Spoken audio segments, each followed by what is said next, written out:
रे मंगलू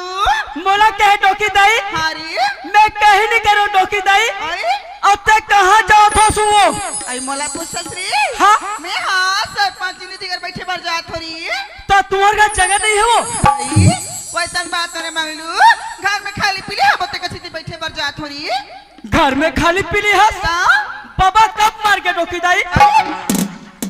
ते भैया गे सर मैं भैया कितना भैया हस आई तोर बाबा राजनगर प्रशिक्षण में गे मंगलू वसना नहीं कहता डोकी